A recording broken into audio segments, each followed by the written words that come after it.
warahmatullahi wabarakatuh. Hai semua, perkenalkan nama saya Reka Juliana Wulandari dengan NIM D1C023079 dan rekan saya Hernasya Agian dengan NIM D1C023007.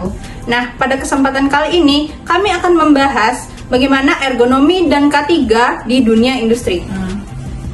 Aku mau tanya nih, sekarang tuh di bagian industri ataupun perusahaan dan pabrik kita sering mendengar kata istilah ergonomi.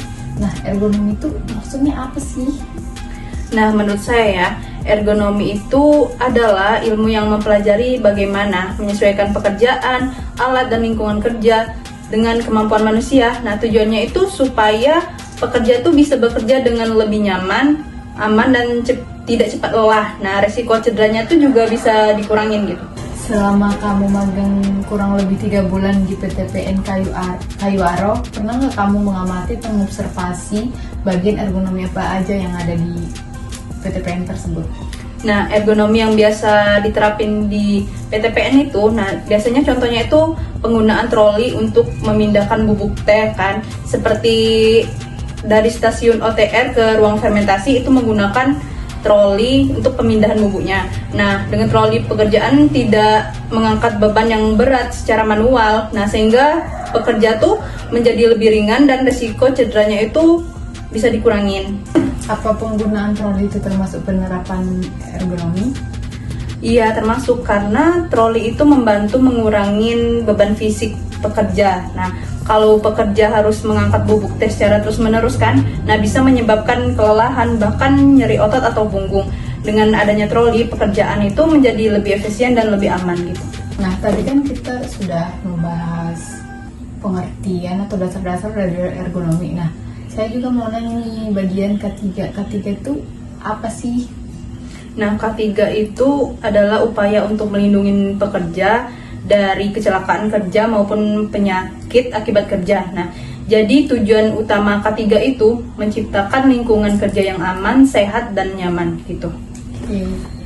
Di tempat magang kamu kemarin di PTPN Kayu Aro tuh, apakah K3 itu sudah diterapkan atau tidak? Kalau sudah diterapkan tuh apa aja bagian-bagian yang sudah diterapkan? Ada cukup banyak ya. Nah, misalnya itu pertama di perusahaan itu menyediakan apar, hidran, nah terus jalur evakuasi, titik kumpul kayak assembly point dan panel listrik yang diberi rambu bahaya gitu kan. Nah, penggunaannya itu dengan pencahayaan yang baik, terus serta pemasangan rambu-rambu keselamatan gitu. Bagaimana dengan penggunaan APD yang ada di tempat magang kalian? Karena APD itu kan sebagian dari K3. Itu seberapa penting sih APD bagi pekerja? Apakah itu sudah diterapin atau tidak?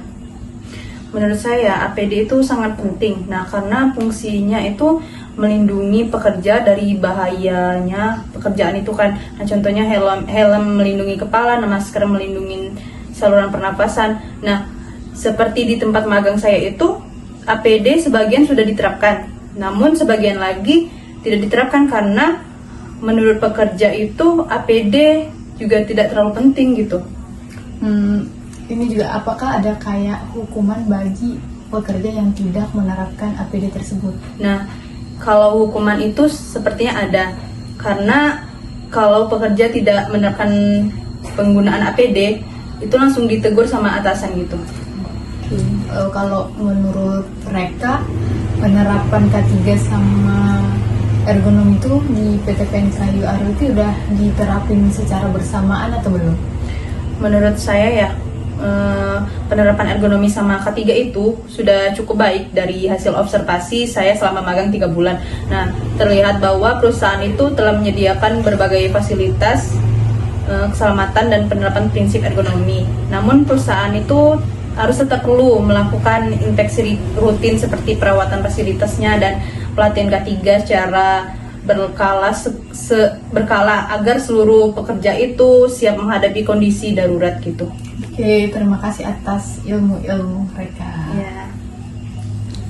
Nah, itu tadilah sekian dari hasil tanya jawab kami tentang penerapan K3 dan ergonomi di dunia industri.